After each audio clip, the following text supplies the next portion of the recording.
Eu convido os irmãos e irmãs, né, a abrir comigo a palavra do Senhor, livro de Atos dos Apóstolos, no capítulo de número 2. Hoje é o dia do coração aquecido, o dia que um homem teve uma experiência profunda com o Espírito Santo. Estavam lendo lá, né, uma palavra boa, e aí uma palavra que transformou a vida de Lutero, né? Qual foi a palavra, lembra, pastor Rodrigo? O justo. E aí ele sentiu o coração aquecido. E nunca mais aquele homem teve a mesma vida. Nós vamos falar um pouquinho sobre isso hoje. Homens, Marcelo, que nunca mais foram os mesmos, né? O que aconteceu? Né? E o tema do sermão é esse, né? O que aconteceu com esse povo? E que aconteça conosco também. Tá bom? Eu vou ler o versículo 1. O irmão ou a irmã quiser ler o 2, ler o 3, ler o 4, ler o 5. No 13 nós leremos todos juntos. Amém ou não? Então vamos lá.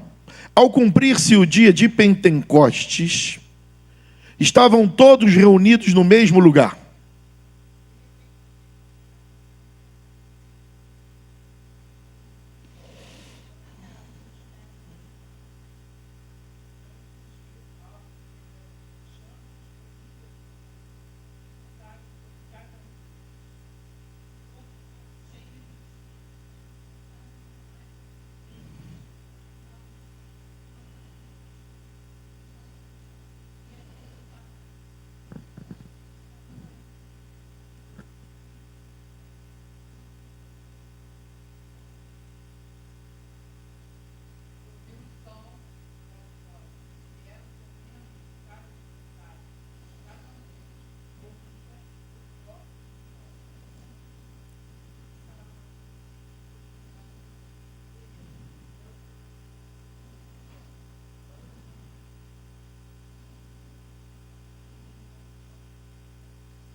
Veja bem, não era glossolalia, tá bom?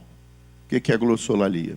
Aqui, sobretudo o movimento pentecostal, afirma que o batismo com o Espírito Santo só é evidenciado quando línguas estranhas são pronunciadas, né? O que não corresponde ao que Paulo ensinou aos Coríntios no 13º capítulo, onde ele diz que o dom do amor é a evidência maior. Quem é mais antigo que igual a mim aqui conhece uma música que diz assim: o amor, pum. Só eu e Michele somos velhos. Vamos lá, vou repetir. O amor, pum. E é isso. Deus é amor. O amor é o dom supremo porque Deus é amor. Então, para nós, a evidência maior do Espírito Santo não é a glossolalia. A maior evidência do batismo com o Espírito Santo é o amor. A quem? Qual o maior mandamento? Alguém lembra? A Deus. E depois, quem cumpre, cumpre tudo. Então, se você quer ver se uma pessoa é batizada do Espírito Santo, não se engane. Não é falando língua estranha que mostra que ela fala. Eu já expulsei demônio falando em língua estranha. Manifestou o demônio falando em língua estranha. Tá bom? O maior sinal do batizado com o Espírito Santo é a paixão por Deus e pelo seu próximo. Ok? O que estava acontecendo aqui? A tia Rosa leu 8.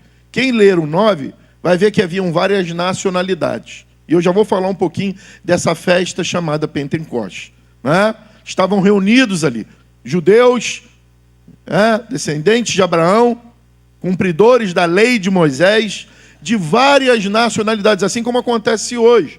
Eu estou programando no meu coração, perguntando ao Espírito Santo se eu devo voltar a Israel em 2028. E gostaria de ir em uma das 3 grandes festas, ou do tabernáculo, ou da Páscoa, ou essa festa aí, que é a festa de Pentecostes. Eu estou programando no meu coração, ainda não recebi assim. Pode marcar e vai nessa festa. Mas gostaria de voltar em 2028. Não é? Então, essa é uma das 3 máximas festas de Israel. Existem várias, né? Hanukkah, tem várias festas. Mas 3 são marcantes. Não é? Tabernáculo, Páscoa, Pessa e Pentecostes, também chamado de Shavuot, né? Tabernáculo, Sucote, né? Cada um na sua língua. Tá? Então vamos lá, vamos terminar de ler o texto aqui, que eu já fico logo tentado a explicar. Né? No versículo 9, ao quem lê, vai falar de várias nacionalidades e de regiões. O que aconteceu? Esse pessoal que estava dentro do cenáculo saiu de lá falando em italiano, exemplo, tá? Saiu de lá, saiu da igreja, aqui, ó, vamos supor que os vizinhos aqui tem uma festa nas nações aqui na rua. Aí tem a alemão, tem a italiano, tem a... Me ajuda aí, gente. Hoje está, vamos lá, me ajuda. Outra nacionalidade. Africano do Sul, hein? Ucraniano, quem mais? Russo. E de repente acontece algo aqui dentro desse templo, que todo mundo sai daqui, e a Michele falando em russo, o Anderson falando em italiano, a Raquel falando em ucraniano, sem nunca ter estudado. Ok? Só para contextualizar, para vocês entenderem, Bornirem, por que eles se assustaram, filho. Tá? Então continua. Versículo de número 9. Quem pode me ajudar?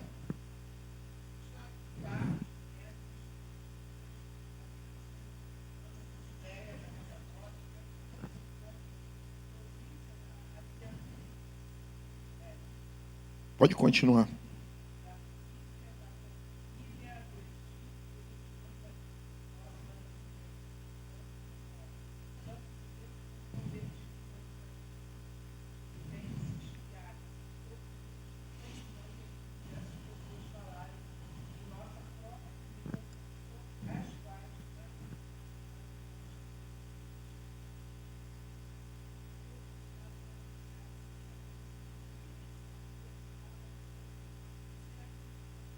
Juntos. Outros, porém, zombando, diziam: estão bêbados. Olha para quem está ao seu lado, diga assim: o que Deus pensa e faz a seu respeito é que deve ser levado em consideração. Se eles tivessem parado com essa crítica, Rafinha, se eles tivessem parado com essa acusação, as coisas talvez não chegariam até hoje. Se eles tivessem se irado, agredido, violentado, brigado, está me chamando de bêbado, talvez nós não estaríamos aqui, não contando essa história. Irmãos, o que está acontecendo nesse capítulo, nesses versículos que lemos? Como eu disse, uma das grandes festas em que o povo subia até Jerusalém para adorar e agradecer a Deus era a festa do tabernáculo, do Pentecoste, tabernáculo também. Pentecoste é uma palavra grega, tá bom? Penta, nós sabemos bem, somos brasileiros, penta, 50, 5. 50 o quê? Depois da Páscoa, 50 dias depois se comemorava. Mas não tinha nada a ver para esse povo com Jesus. Que 50 é esse? Lá atrás, quando Moisés libertou o povo do Egito, eles foram até a base de um lugar chamado Monte Sinai. E ali fizeram a primeira colheita. Marcava-se 50 dias. E não só isso. Segundo a lei mosaica, neste dia, Moisés recebe a Torá e as tábuas da lei. Ou seja, para eles, esse dia era importante, porque Deus estabeleceu um juramento de nunca mais abandonar eles. Como? Não matarás, não roubarás, não furtarás, não deixarás de se consagrar um dia para o Senhor e não fazer nada a não ser adorá-lo, dentre outras coisas. Obedecendo a palavra de Deus, seguindo a Deus, Deus estabeleceu um juramento. Por isso que Shavuot significa semanas em hebraico, de uma maneira estrito senso.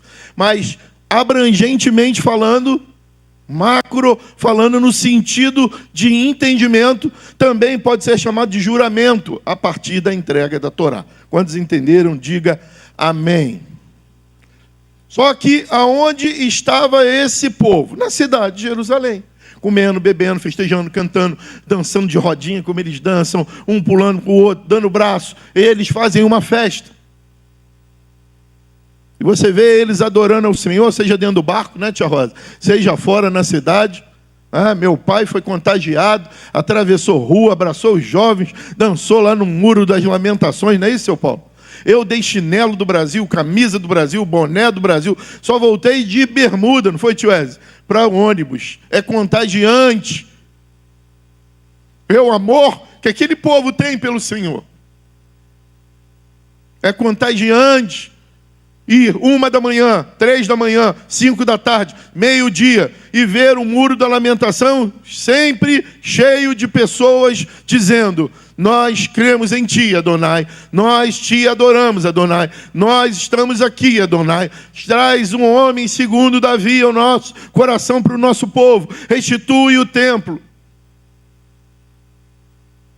seja com guerra, sem guerra, com doença, sem doença, com sol, com chuva.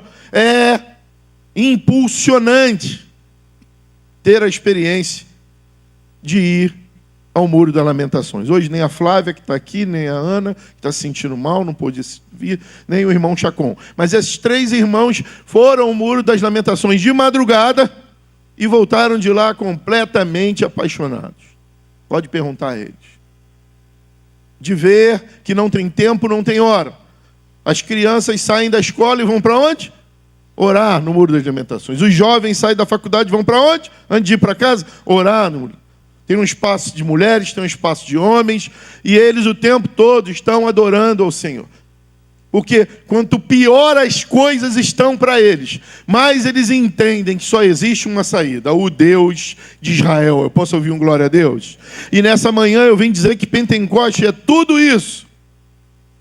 Mas em muitos lugares está se falando de poder, de receber poder, de buscar poder, de ter poder.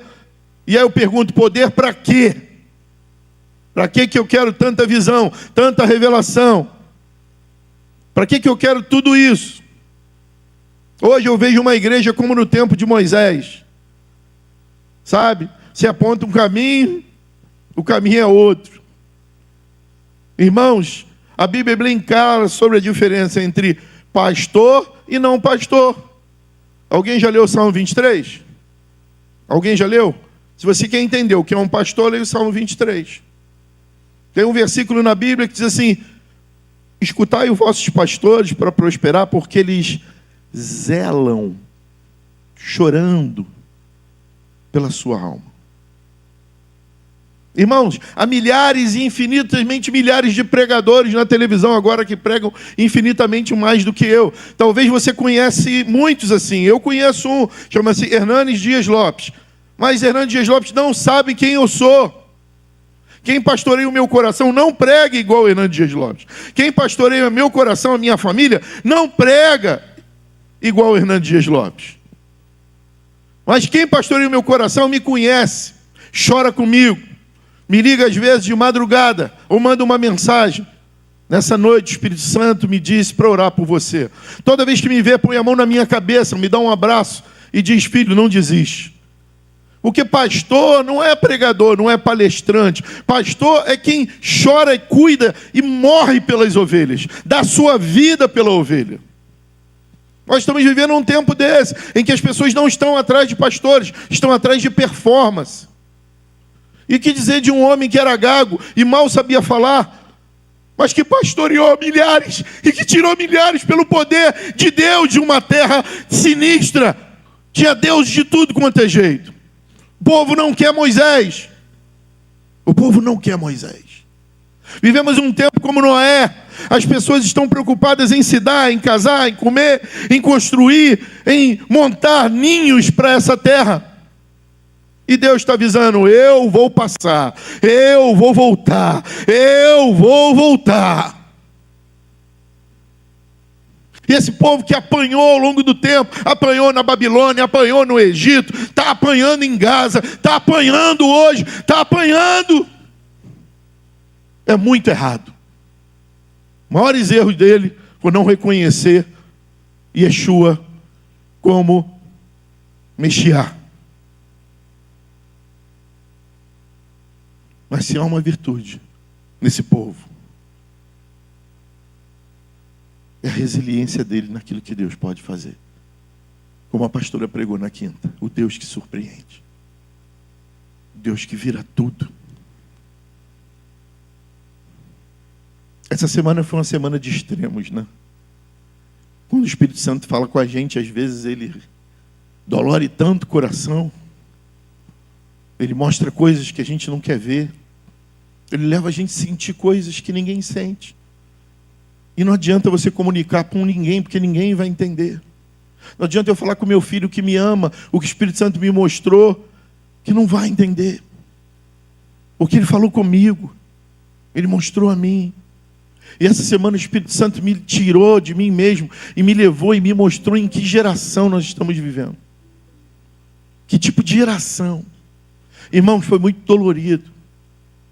Eu vi pessoas saindo da igreja acorrentada e indo para o inferno. Foi muito dolorido para o meu coração ter o nível de visão que eu vi. Pastor Ulisses escreveu para mim a semana toda. É mentira, mano? Eu te falei alguma coisa, mano? Porque tem coisas que não é para falar.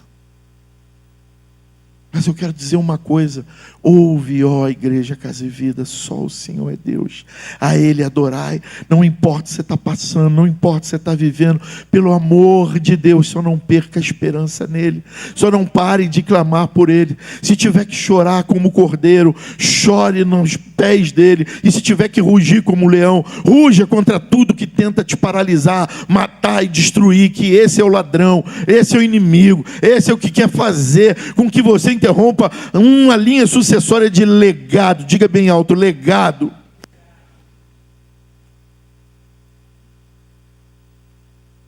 Ele quer cortar o fio, e você esse fio, entre a geração que vem e que está. Pensando que eu não lembro de certas coisas. Estou olhando aqui de cima e estou lembrando. Eu tenho um filhão com um grande cabeção.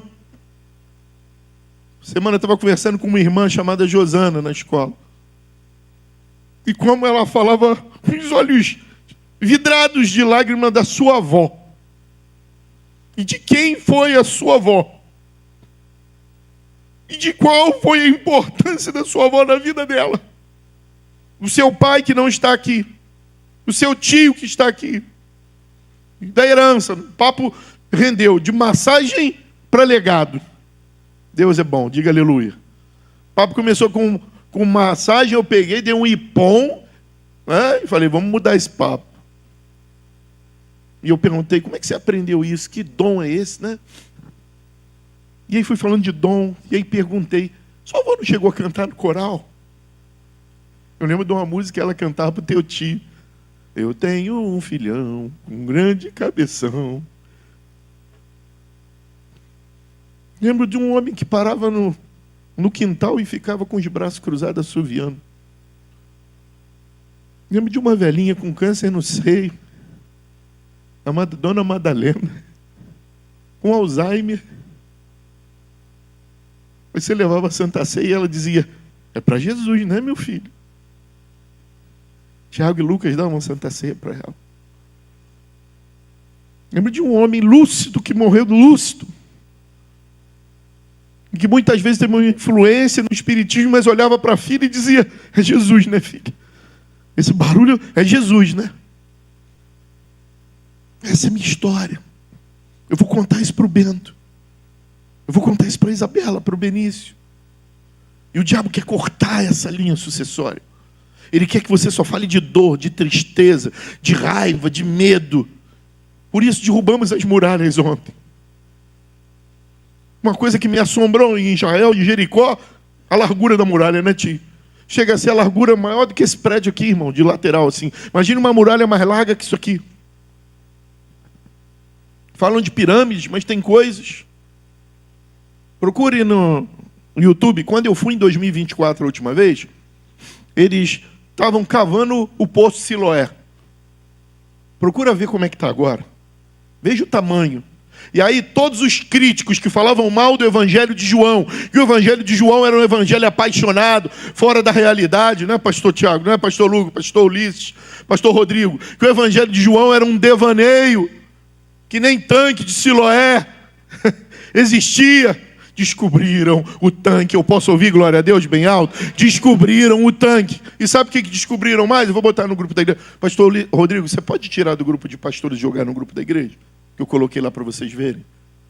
Descobriram um caminho que saía do tanque de Siloé e ia direto para o templo. Diga comigo, purificação. Descobriram muita coisa. Irmão, descobriram o lugar em que Salomão foi ungido. Descobriram o caminho de Ezequiel pelas águas. Eu já mostrei a vocês aqui. Eu fiz com a pastora 45 minutos andando num espaço dessa largura, dessa. Às vezes de lado eu arrastava assim, com água até aqui ou aqui. Sabe? Para poder abastecer a cidade em tempos de guerra, para o inimigo não beber água. A Bíblia é a verdade, ela é a palavra de Deus. Ela não é um conto simplesmente. E a gente precisa entender isso. Ela é a verdade. Esse livro fala da verdade de Deus. E esse povo estava lá porque acreditava num legado. Um legado de Abraão. Em ti serão benditas todas as famílias da terra. E eu profetizo que através de você, toda a tua casa será bendita em nome de Jesus. Nós precisamos mudar nossa mente, irmãos. Nossa batalha começa a ser perdida na nossa mente. E ela começa a ser perdida, não é quando a gente está triste, não é que isso é natural. Quando a gente está chateado, acontece. Quando a gente às vezes está com medo, isso é natural. A única coisa que a gente não pode fazer nessa vida, anota por favor, anota na tábua do teu coração, é ser ingrato. Acorde todo dia dando glória a Deus. Pare de reclamar e comece a enxergar. Faz um ipom, uma virada. O ipom é um golpe de judô que detona o inimigo. Toda vez que vier uma murmuração, uma reclamação na tua cabeça, tenta ver o lado positivo disso. Por favor. Quem está falando isso não é quem faz, é quem busca praticar. Quem vos fala aqui não é o perfeito, é o quem aprendeu que precisa mudar. Dentre vocês eu sou o primogênito a me acusar de que muitas vezes eu bloqueei a minha mente e impedi o que o Senhor tinha para fazer, porque eu foquei naquilo que derrubava, aquilo que entristecia. Entristecer é natural.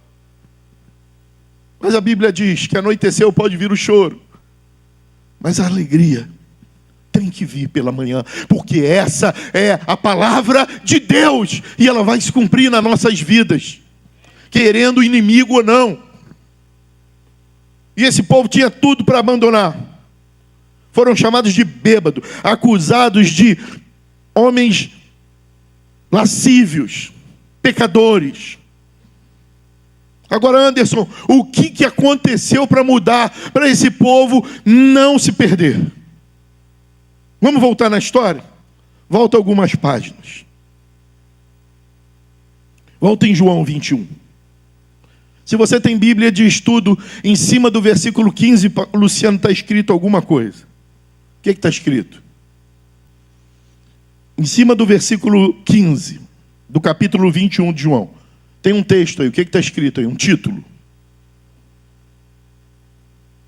Quem tem Bíblia de estudo aí, diga amém. Jesus e Pedro é o que está escrito. Houve um diálogo. E esse diálogo foi provocado por quê? Porque Pedro desobedeceu o que Jesus disse. O que Jesus disse para Pedro? Volta mais. Volta mais. Volta mais. Capítulo 13, versículo de número 38. Pedro disse: eu estou pronto para morrer por você, Jesus. E aí Jesus disse: você dará sua vida por mim? É uma pergunta, Anderson. Em verdade, te digo o quê? Que antes do galo cantar, 3 vezes. Primeira. Segunda. Terceira. Ele negou. Ele negou e ele negou. O que levou este homem que nega, que se esconde, que está com medo? O que levou Jaqueline, esse homem, a se transformar? Agora vai para Atos de novo, no capítulo 1, no versículo 15, como começa? Atos 1,15, como é que começa? Naqueles dias, Pedro se levantou. Amém ou não amém? Capítulo 2, versículo 14, o que que diz? Então, Pedro se levantou. Capítulo 2, versículo de número 38. Pedro respondeu: o que levou a esse homem 3 vezes agora se expor em um momento crítico, acusado de bêbado, diante de uma população ingrata? O que levou? Glaucio, o que aconteceu?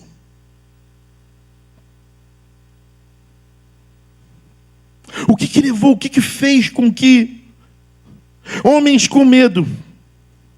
Eu quero para mostrar para vocês. Vicky, pode colocar, filha, as fotos.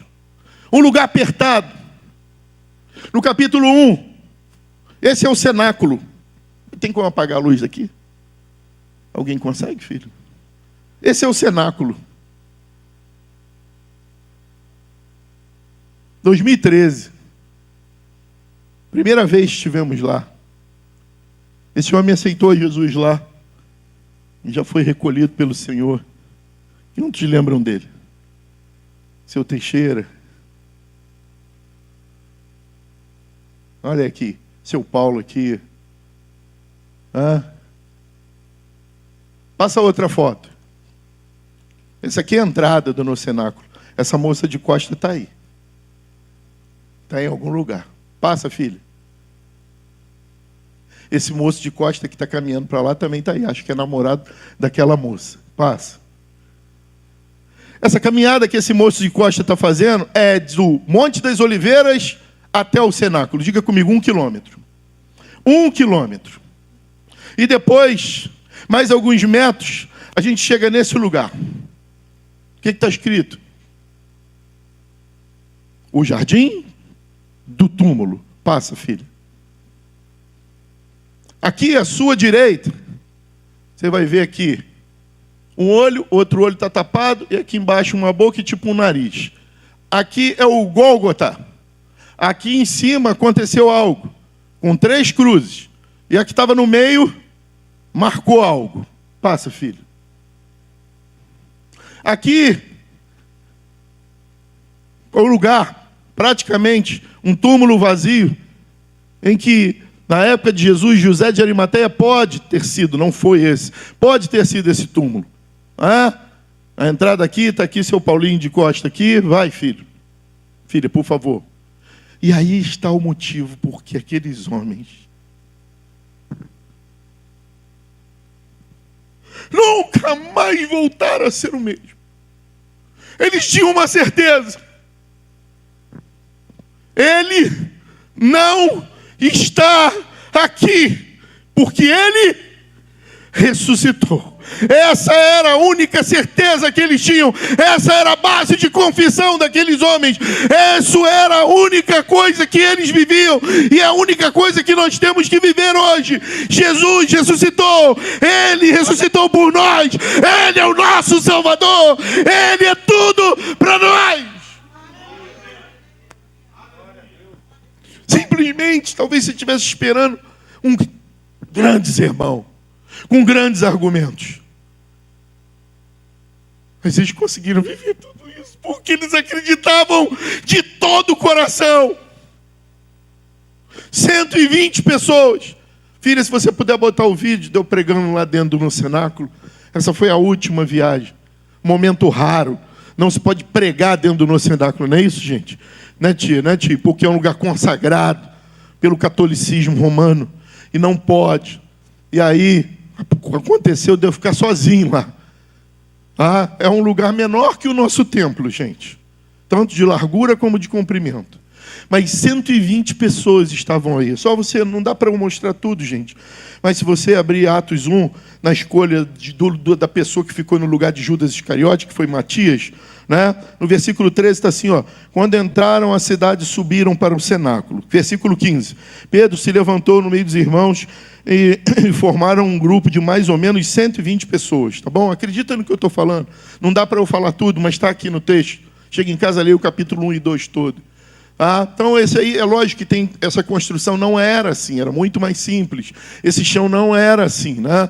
Aí tem muito dos templários, dos cavaleiros, dos cruzados da Idade Média. Depois, esse lugar foi tomado pelos mouros, pelos árabes. Então, teve muita modificação. É porque não dá para ver. Eu vou colocar um outro vídeo no grupo da igreja. Você vai ver influência árabe, eu mostrando. Você vai ver um montão de cristão lá dentro, de tudo quanto é tipo. Cristão ortodoxo grego, seminarista católico. Você vai ver uma conjunção ali, você vê o quanto nós estamos na nossa aldeia, mas o motivo maior não é nada disso. O motivo maior é que Jesus ressuscitou.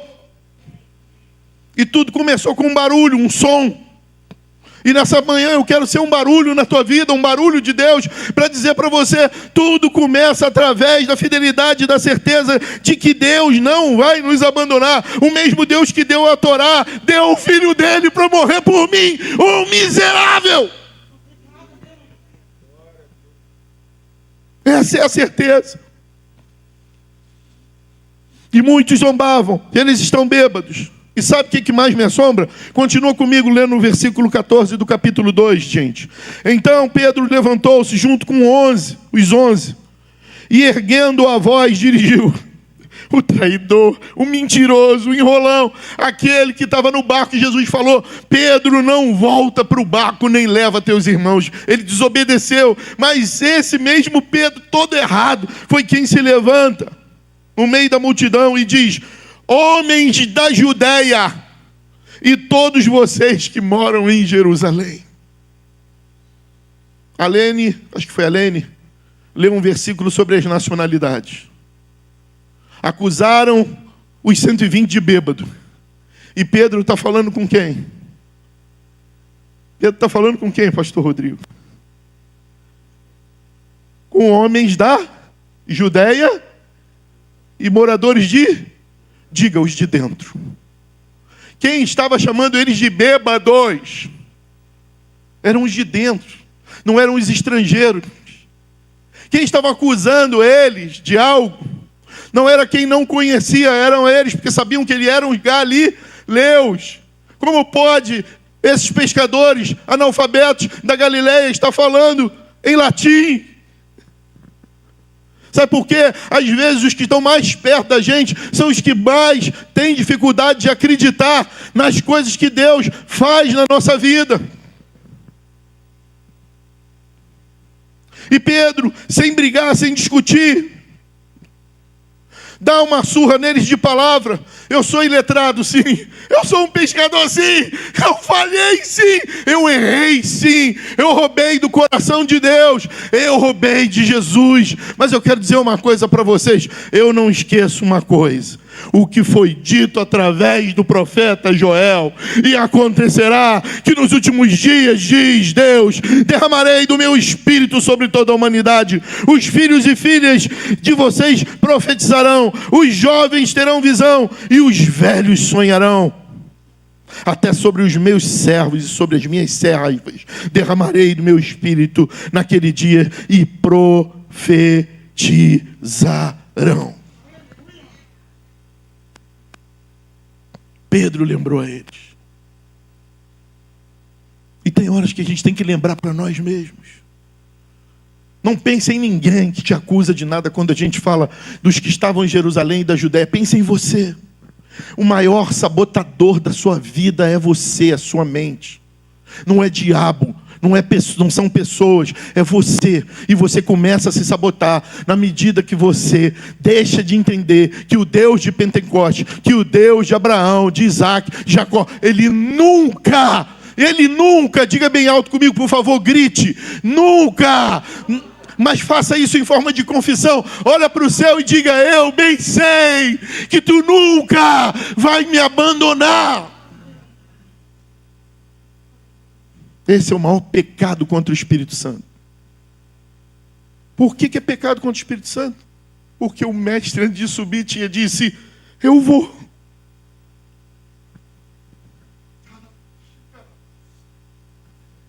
Mas eu vou enviar para vocês alguém que vai ensinar, alguém que vai acalmar, alguém que vai te ensinar a viver apaixonado pelo Pai e pelo teu próximo. E esse te consolará. Então, se a gente não busca viver isso, não luta para ter bom ânimo, a gente está cometendo um pecado contra o Espírito Santo. Qual é? De rejeitá-lo. Ele está à disposição. Ele quer ser usado. Ele quer fazer parte. Ele quer fazer morada. Por isso ontem derrubamos as muralhas. Por isso que ontem metemos o pé 7 dias, 7 dias em volta de uma muralha mais larga que a largura dessa igreja. 7 dias marchando e toca trombeta. Que coisa de maluco! Você obedeceria? Eu não sei. Vamos, gente. Mas esses que marchavam, Silvana, eles só tinham uma certeza: o Deus de Israel vai fazer algo. É impossível a gente estar aqui esse tempo todo e não acontecer nada. Sabe por quê? O Deus de Abraão, o Deus de Jacó, o Deus de Israel, o Deus e Ele vai fazer. Ele vai fazer. Ele está comigo. Eu não vejo saída, eu estou com medo, eu estou triste, eu não sei para onde eu vou. Parece que tudo vai acabar. Mas o Deus de Israel é o Deus de Israel. Eu foco nele. Ele não vai me abandonar. Ele deu o filho dele, o nome do filho dele, um dos nomes é Emanuel. Ele é comigo, ele é conosco. Ele não vai me abandonar. E esse é o maior dom que o Espírito Santo podia trazer para nós.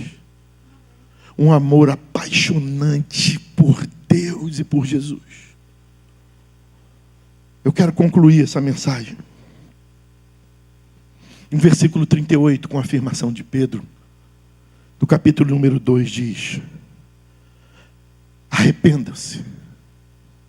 Arrependam-se e cada um de vocês seja batizado em nome de Jesus Cristo. Quem já foi batizado aqui, levanta a mão e diga glória a Deus. Para a remissão dos seus pecados. Pastor, mas eu não paro de pregar. Sim, mas depois que você batizou, você tem uma coisa chamada arrependimento. Você vai continuar pecando até morrer. Só que antes você não se arrependia, era natural. Tá bom. Agora não, agora você fala: rapaz. Eu ouso dizer que tem gente que não foi batizada e o Espírito Santo já toca. Meu Deus, por que eu fiz isso? Não quero mais essa vida. Mas não foi só isso, tem um E aí, não tem? Um sinal de mais aí, depois de pecados, no plural, pecados. E vocês receberão 1 Coríntios 13, alguém está comigo? Vou nem abrir. 1 Coríntios 13. Ainda que eu fale a língua dos homens e também a dos anjos, se eu não tiver, serei como um bronze que soa ou como símbolo que retine. 2. Ainda que eu tenha o dom de profetizar e conhecer todos os mistérios e toda a ciência, ainda que eu tenha uma fé imensa ao ponto de transportar montes, se eu não tiver amor, como a igreja está enganada. Está buscando poder ao invés de buscar o poder maior, o poder do amor. Quando você ama, tudo em tua volta transforma. Imagina quando você ama a Deus acima de todas as coisas. Acima da doença, acima da tristeza, acima da raiva, acima da mágoa, acima da vontade, dos prazeres. Imagina o poder que esse povo descobriu, que não se dobrou Yeshua, mas que é poupado. Quantos já ouviram falar da Guerra dos 7 Dias? Alguém já ouviu falar? Guerra dos 7 Dias? Israel, Líbano, Síria, Egito, Líbano, Síria, Gaza, cercaram Israel. Não tem saída. Só que havia um corredor chamado Jordânia. E em 7 dias Deus falou: passa com o exército por ali, se abriga do outro lado da Jordânia, deixa eles entrarem e vocês pegam eles pelas costas. Eles fizeram tudo isso, mas não foi preciso lutar, sabe por quê? No outro dia o exército fugiu, porque olhava e viu uma tropa imensa e um homem gigante na direção deles. E eles foram embora. 3 países contra um pedaço menor que o Rio de Janeiro. Tio, você cruza Israel em quanto tempo? De norte a sul. Menos do que daqui para São Paulo. Sabe, irmãos, é esse segredo que a gente precisa sair daqui de Pentecostes, cravado no nosso coração. Que essa paixão, Rafinha, que você sente, nunca seja substituída por nada. Por mulher, por prazeres, por dores, por tristeza. Que esse prazer puro, Rafa, que eu vejo em você, filho, como homem de Deus, nunca saia do seu coração, filho. Que te fez ir ontem para a marcha para Jesus, que te faz tocar essa bateria com tanto prazer, que nunca a bateria seja um fardo para você, filho. Que assim como Davi, ela seja a tua harpa, e quando você tocar em cada tom daquele ali, que o inimigo bata em retirada. É essa paixão que não pode sair de nós, de ter o prazer de pregar, mas não só para uma multidão sentada, mas pregar para um. É essa paixão que Deus quer ver no nosso coração, de não aceitar as pessoas ir para o inferno, de fazer discípulos, de cuidar de vidas, de se importar com pessoas do nosso lado, que estão indo para o inferno, e a gente nega a voz. Porque eu estou muito ocupado com o que eu estou vivendo. Esses homens, com medo da sua vida, todos eles saíram daqui para morrer. Porque no meio desses 120, Marcelo, ou mais, eu amo toda a história de todos os homens de Deus, mas tem um que eu sou apaixonadamente. Chama-se Estevão. Eu olho para o Burnini, eu olho para o Rafinha, para a Duda, para a Letícia. Eu vejo o Estevão, o Miguel, um menino apaixonado, que teve a capacidade de, no ato de ser apedrejado, repetir algo que só o mestre falou. Não imputa nenhum pecado sobre eles. Até sobre Saulo, que mandou fazer isso. A oração de um ofendido, a oração de um ex-falecido, eu creio que tocou no coração de Deus, e Deus falou: deixa ele ir para Damasco, derruba ele do cavalo, bota ele cego, porque Estevão intercedeu por Saulo na hora da morte. Eu sei que tem gente te ferindo, eu sei que tem gente querendo derrubar, eu sei que tem coisas querendo te frustrar, mas creia, olhe para mim, por favor. O teu Deus ouve a tua oração. O teu Deus, no tempo certo, há de responder todas as coisas. Ele é o Deus de Abraão, o Deus de Isaac, o Deus de Israel. Ele não vai deixar a história terminar assim. Quero te deixar uma visão de um lugar lindo, que eu profetizo que nós vamos estar lá, amém? Se não for física, a última foto, filha. A última foto. E eu termino falando dessas mulheres. Eu tive a oportunidade de sentar nesse lugar aí e chorar muito. Lá no fundo do túmulo. Esse era o caminho para o túmulo.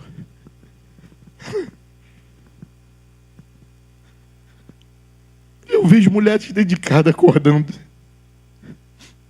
Vamos lá perfumar o túmulo. Volta na foto do túmulo, filha. Desde a antiguidade, está vendo aquela janelinha do lado da porta, do lado direito? Alguém sabe por que daquela janelinha? Fala, tio. Acreditava-se que até no 2º para o 3º dia a alma podia voltar. O que eu, Péricles de Oliveira Ribeiro, não é Bíblia, eu acho, e alguns teólogos também. Alguém na experiência do deserto, ou caminhando junto, ou no povo de Israel, teve narcolepsia. Alguém já ouviu falar dessa doença? O batimento da pessoa baixa tanto que parece que ela morreu.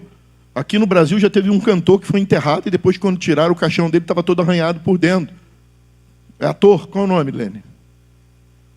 Sérgio alguma coisa. Não é? Cardoso. Está vendo? Então, eles podiam estar velando lá e a pessoa voltou. Então criou a cultura de que a alma podia voltar. E aquela janelinha era para a alma voltar. Mas Jesus esperou o primeiro. Posso ouvir um glória a Deus? Esperou o segundo. Falou, agora não tem jeito não, Camila. Está morto mesmo? Tá, pode ir lá perfumar ele. Terceiro dia, agora eu levanto. E é assim que vai acontecer na minha vida e na tua vida. Quando acabar as esperanças humanas em crenças, em mitos, em mentira, Deus só vai fazer quando o homem parar de acreditar. Deixe o homem para lá. Deixe a voz do homem para lá. É Deus contigo. É Ele que vai te dar a mão. E aí, volta para aquela foto, filho. Olha, elas indo lá, ó, lá no fundo, tá vendo a portinha lá? Aqui, ó. Desculpa, eu estou apontando para lá. Aqui, ó. E o caminho aqui, ó. Elas indo, ó, com um perfuminho, ó. Só que por aqui. Por que eu sei? Porque o Gólgota é aqui, ó. E ele foi sepultado perto. Por aqui tinha um jardineiro. Sabe quem era o jardineiro? E o jardineiro falou: ei, não adianta levar o perfume, porque ele ressuscitou. Foi nesse jardim, por isso que é Garden of the Tomb, o jardim do túmulo. E elas voltam correndo e anunciam, e sai Pedro, sai João, sai todo mundo correndo. E quando chega lá, que deu o mestre? Ele ressuscitou. Os guardas não entenderam nada. Os guardas, meu Deus, mas alguém arrastou a pedra, a gente estava bêbado, o que aconteceu? Não, ele ressuscitou. Diga bem alto, ele ressuscitou. Que Pentecoste marque o nosso coração, do mesmo jeito que ele marcou homens como Lutero, como John Wesley. Marque o nosso coração de uma forma apaixonante, que nada venha roubar a certeza de que o nosso Senhor, Ele controla a nossa história. Amém?